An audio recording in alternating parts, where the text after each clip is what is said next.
Hello friends and students, my name is Ritesh Rai from Rai classes. आज के video के lecture में हम डिस्कस करेंगे जो भी MCQ है, multiple choice question related to AC fundamentals, है ना।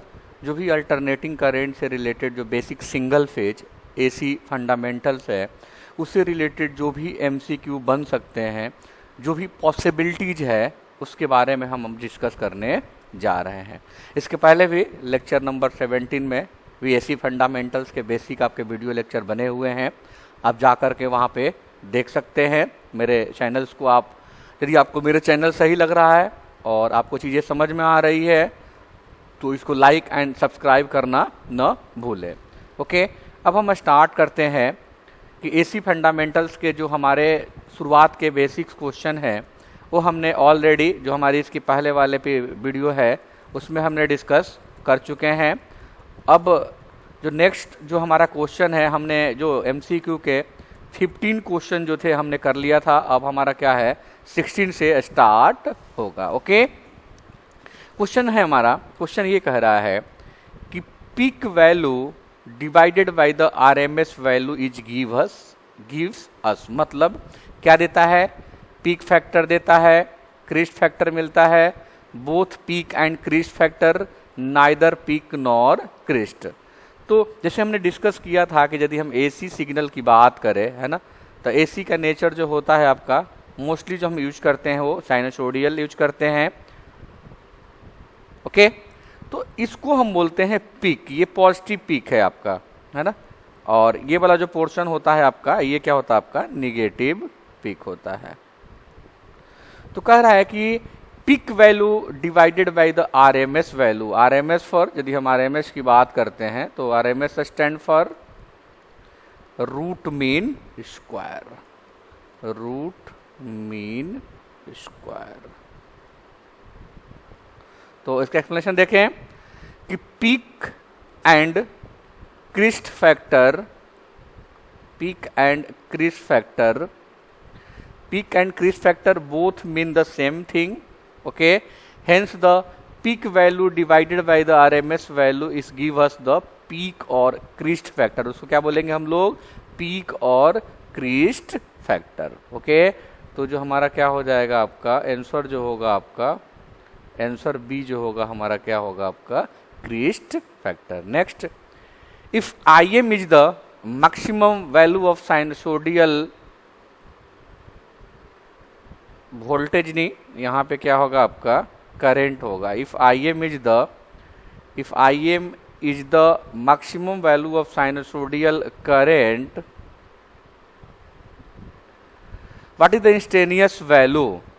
यदि हमारी Im जो है ये कह रहा है कि जैसे Im जो है, जैसे हम वेवफॉर्म बनाते हैं और वेवफॉर्म आपका ऐसा हो गया और जो हमें गिवन है कि जो इक्वेशन है वो I इक्वल टू है आपका Im साइन, मान लीजिए थीटा, या theta equal to omega T.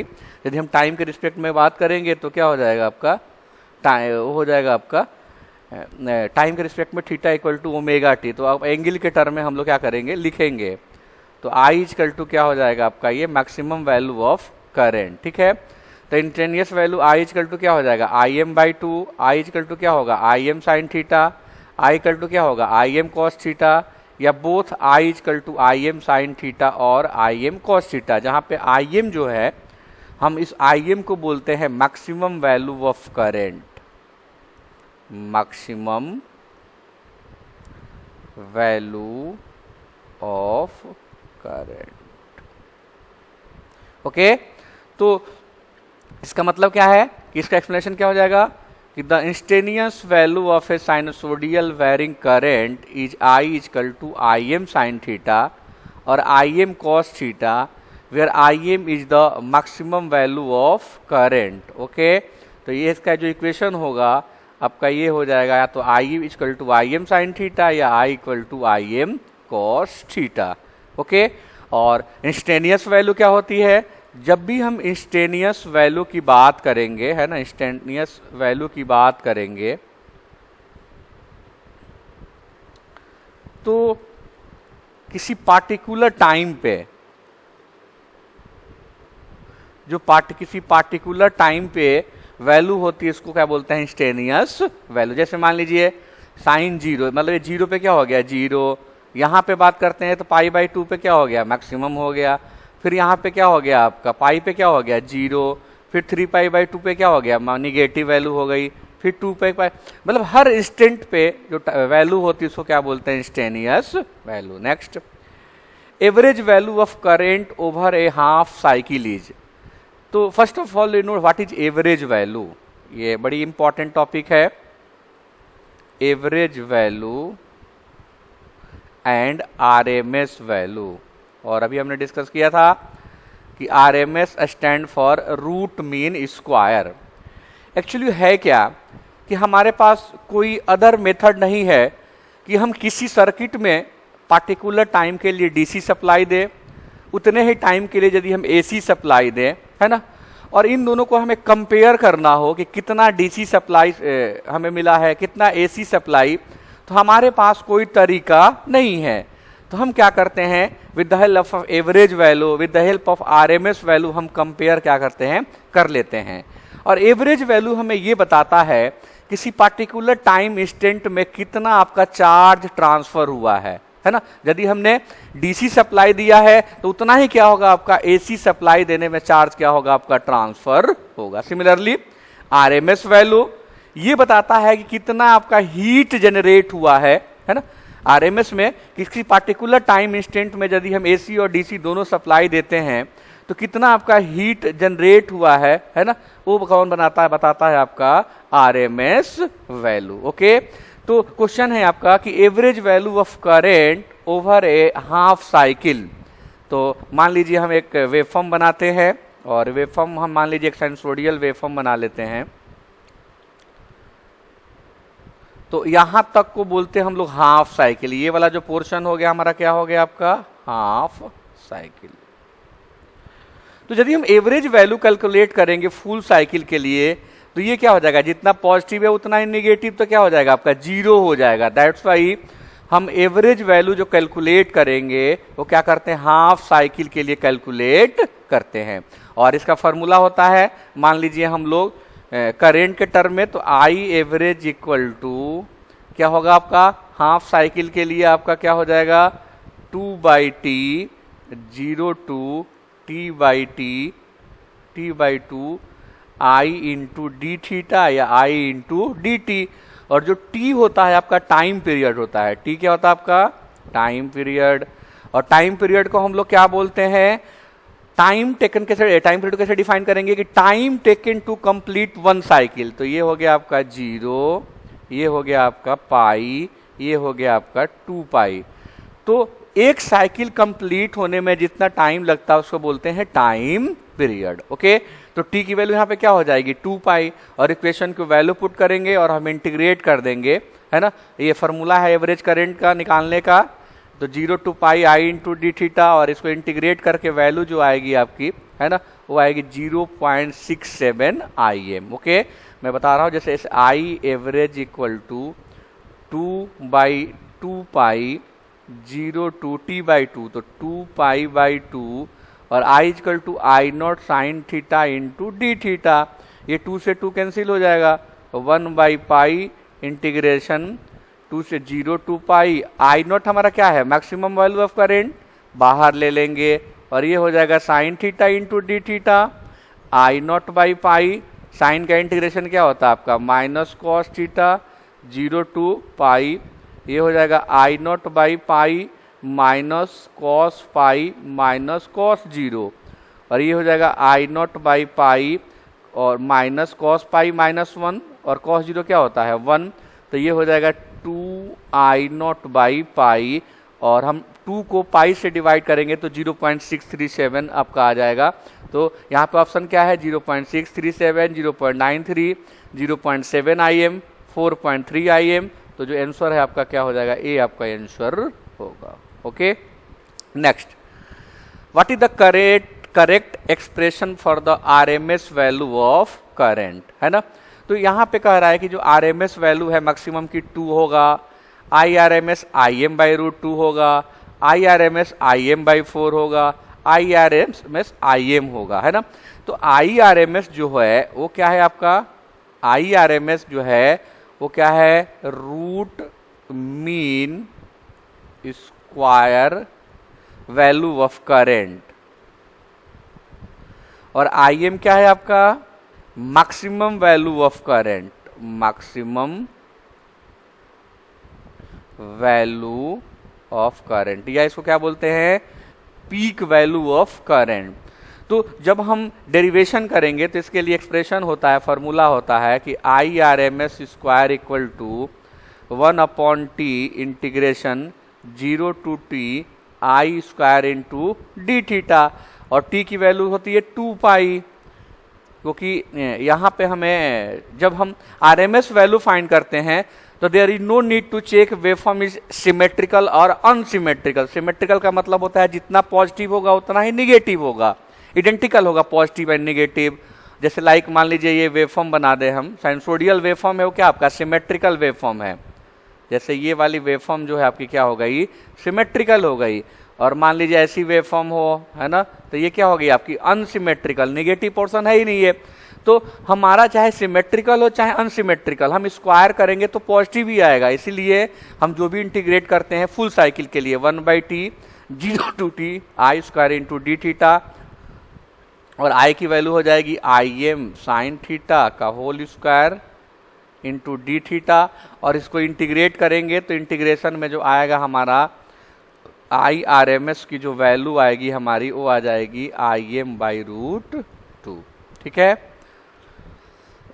तो इस एक्सप्रेशन से ये फॉर्मूला है, तो ये क्या हो जाएगा हमारा B जो होगा इसका क्या हो जाएगा आपका आंसर हो जाएगा।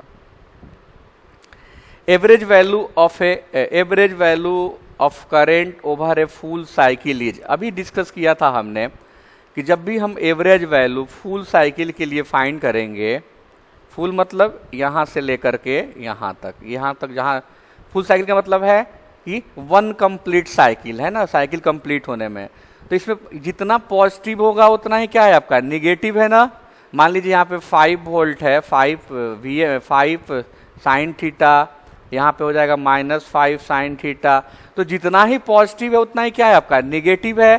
तो बोथ ये क्या होगा आपका कैंसिल टू ईच अदर। तो फुल साइकिल के लिए एवरेज वैल्यू होगी वो क्या हो जाएगी आपकी 0 होगी। दैट्स वाई हम क्या करते हैं हमेशा एवरेज वैल्यू जो होता है हाफ साइकिल के लिए फाइंड आउट करते हैं। एवरेज ऑफ साइन और cosine over period is 0, so average value of current over full cycle is 0। क्या हो जाएगा आपका 0 हो जाएगा। बी जो हमारा क्या हो जाएगा आंसर होगा। Next, find the correct expression for the form factor. ये बहुत ही इंपॉर्टेंट क्वेश्चन है, पेपर में पूछा जाता है। Define form factor, define peak factor, या हमें मैथमेटिकल इक्वेशन गिवन होगा अल्टरनेटिंग करंट या अल्टरनेटिंग वोल्टेज का, और हमें क्या करना होगा उसके हेल्प से न्यूमेरिकल फाइंड आउट करना होगा। तो जो फॉर्म फैक्टर है आपका, फॉर्म फैक्टर KF से डिनोट करते हैं, और ये रेशियो होता है टी the ratio of RMS value to the average value. Okay, the form factor is defined as the ratio of RMS value to the average value। तो ये क्या क्या क्या ऑप्शन है IRMS into I average, IRMS upon I average, ये plus का है, ये IRMS माइनस I एवरेज। तो ये क्या हो जाएगा आपका, ये जो रेशियो होगा आपका B जो होगा आपका क्या हो जाएगा आंसर होगा। तो correct expression for form factor IRMS upon I average, IRMS is the RMS value of the current and I average the average value of current। और फॉर्म फैक्टर हम साइनसोडियल वेव फॉर्म के लिए फाइंड करते हैं, तो क्या आता है 1.11। हम RMS और एवरेज वैल्यू दोनों पुट कर देंगे तो हमारा क्या हो जाएगा, ये वैल्यू क्या हो जाएगी आपकी आ जाएगी। ओके, उसके बाद नेक्स्ट इसका जो ऑप्शन हो गया आपका क्या हो जाएगा, आपका बी जो होगा आपका क्या हो जाएगा आंसर होगा। नेक्स्ट है for a direct current the RMS current is the mean current. जो हमारी डायरेक्ट करंट होगी आपकी है ना ग्रेटर देन होगी बी लेस देन होगी या फिर क्या होगा आपका इक्वल टू होगा। ओके, तो जो हम इसकी वैल्यू फाइंड आउट करेंगे हम, है ना, डायरेक्ट वैल्यू का। ओके, तो जो direct current is RMS current greater than, less than, equal to. तो for a direct current the mean current value is the same as that of the RMS current। Okay, तो क्या हो जाएगा आपका, जो द मीन करंट होगी वो same होगी आरएमएस करंट की, तो क्या होगा आपका ये इक्वल होगा। तो क्या ऑप्शन है, greater than, less than, equal to, तो क्या हो जाएगा आपका इक्वल होगा। नेक्स्ट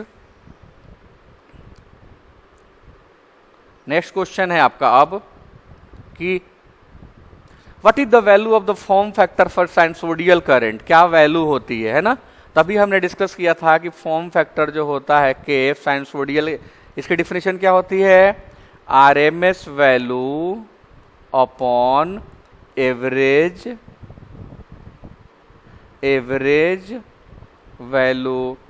तो आरएमएस वैल्यू जो होती है वो क्या होगा आपका, आरएमएस वैल्यू जो होती है जब हम फाइंड करते हैं तो मैक्सिमम के टर्म में क्या आता है, I M by root two, और एवरेज वैल्यू जो फाइंड करते हैं वो क्या आता है आपका 2im बाई पाई आता है। ओके, तो im से im क्या हो जाएगा आपका, कैंसिल हो जाएगा, 3.14 इंटू 2 इंटू रूट टू, और रूट टू की वैल्यू क्या होती है 1.414, है ना। तो अब इसको सॉल्व कर लेंगे तो हमारा जो आंसर होगा, आंसर आ जाएगा आपका pi by 2। Okay, for sinusoidal current I R M S I M by root two, I average क्या हो जाएगा आपका रूट टू आई एम, तो ये क्या हो जाएगा I R M S equal to pi by 2। तो ये क्या हो जाएगा आपका ए जो होगा आपका क्या हो जाएगा आंसर होगा। Next, if the maximum value of the current is 5 root 2 ampere, what will be the value of average current? If the maximum value of the current is 5 root 2 ampere, मतलब हमें क्या गिवन है question में, हमें IM की value given है, how much 5 root 2 ampere। what will be the value of the average current? तो ये होता है रिलेशन होता है I average equal to 0.637 im, और 0.637 इंटू im की वैल्यू क्वेश्चन में दिया है 5 रूट 2, और इसको मल्टीप्लाई कर लेंगे तो मल्टीप्लाई करने पे क्या हो जाएगा आपका, ये वैल्यू आ जाएगी 10 बाई पाई एम्पियर। ओके, तो ऑप्शन क्या क्या है, 10 by pi, 5 by pi, 15 by pi, 25 by pi. तो ये आपका क्या हो गया, ए जो होगा आपका क्या होगा आंसर होगा।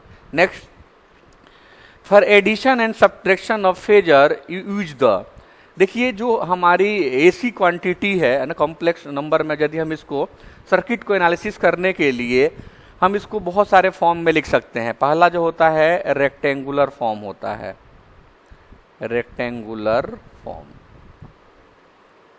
ये हम a प्लस जे बी के फॉर्म में लिखते हैं। दूसरा होता है पोलर फॉर्म, ये बहुत ही इंपॉर्टेंट, आर एंगल थीटा। तीसरा होता है एक्सपोनेंशियल फॉर्म, ये होता है आपका r into E to the power J theta या आई थीटा। चौथा होता है ट्रिगोनोमेट्रिक फॉर्म। ओके, ट्रिगोनोमेट्री में क्या हो जाएगा आपका r साइन थीटा प्लस आई या जे आर कॉस थीटा। एक्चुअली जब इलेक्ट्रिकल सर्किट की बात करते हैं तो कॉम्प्लेक्स नंबर को जे से, क्योंकि आई करंट होता है इसलिए हम जे से क्या करते हैं रिप्रेजेंट करते हैं। तो क्वेश्चन ये कह रहा है कि एडिशन सब्ट्रैक्शन, तो हमेशा जो हम एडिशन एंड सब्ट्रैक्शन करते हैं, एडिशन और सब्ट्रैक्शन करते हैं, एडिशन एंड सब्ट्रैक्शन, वो हमेशा हम रेक्टेंगुलर फॉर्म में करते हैं। किस में करते हैं, रेक्टेंगुलर फॉर्म में। और मल्टीप्लिकेशन एंड डिवीजन जो करते हैं मल्टीप्लिकेशन और डिवीजन की जब बात आएगी, मल्टीप्लिकेशन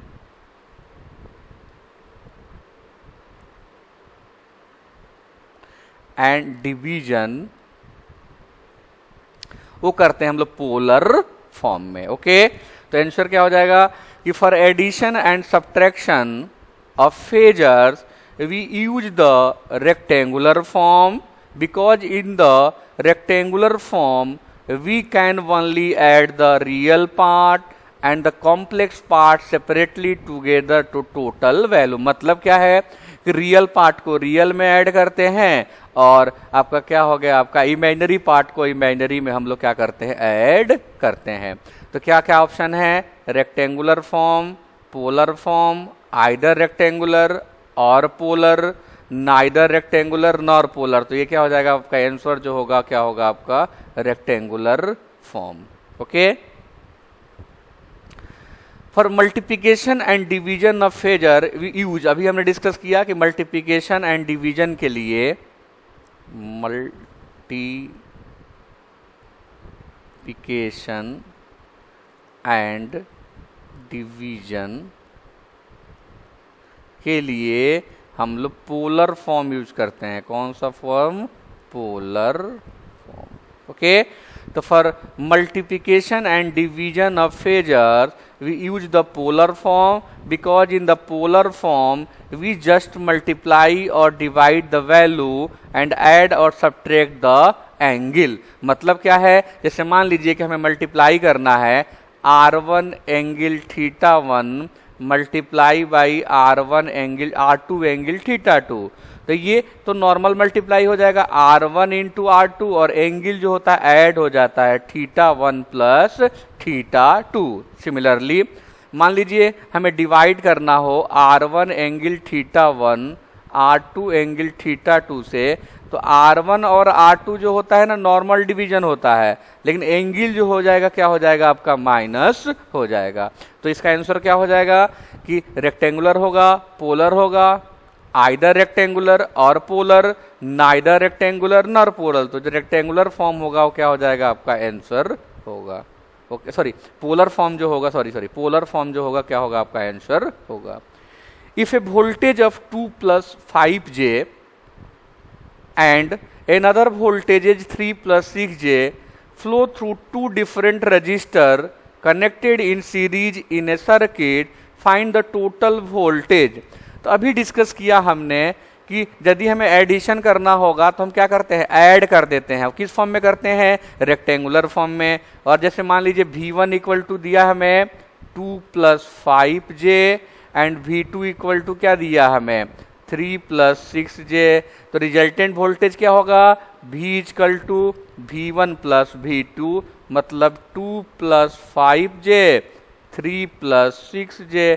तो रियल नंबर में रियल नंबर ऐड करते हैं। रियल नंबर कैसे पता चला, जिसमें J नहीं है, इमेजिनरी नंबर नहीं है, वो रियल होता है, और जिसके साथ J होता है वो क्या होता है, पोलर, मतलब कॉम्प्लेक्स नंबर होता है। Imaginary number, sorry, complex number is the combination of real and imaginary, दोनों का कॉम्बिनेशन होगा उसको कॉम्प्लेक्स बोलते हैं, और जिसके साथ I होगा उसको क्या बोलते हैं, इमेजिनरी। तो ये हो जाएगा 2 + 3 5 और 5 + 6 11J।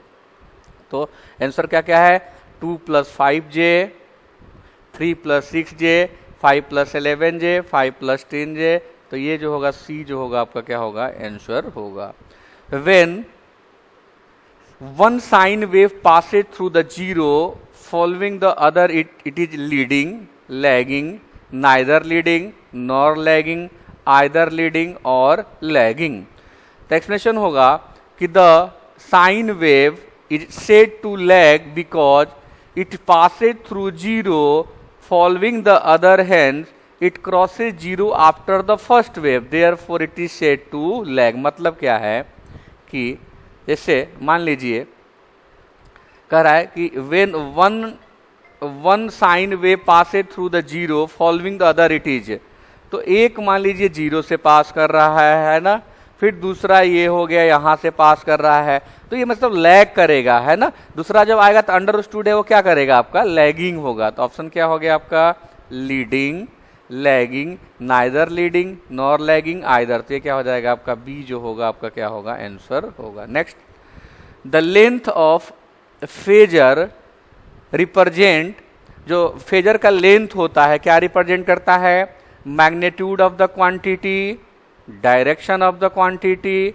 Neither magnitude not direction, either magnitude और डायरेक्शन। तो एक्सप्लेनेशन है इसका कि the length of the phasor arrow represent the magnitude of the quantity where the angle between the phasor and the reference represent the phase angle. जैसे मान लीजिए आपका ये है, तो ये V1 है और ये क्या है आपका V2 है, और ये हमारा मान लीजिए क्या है आपका V3 है।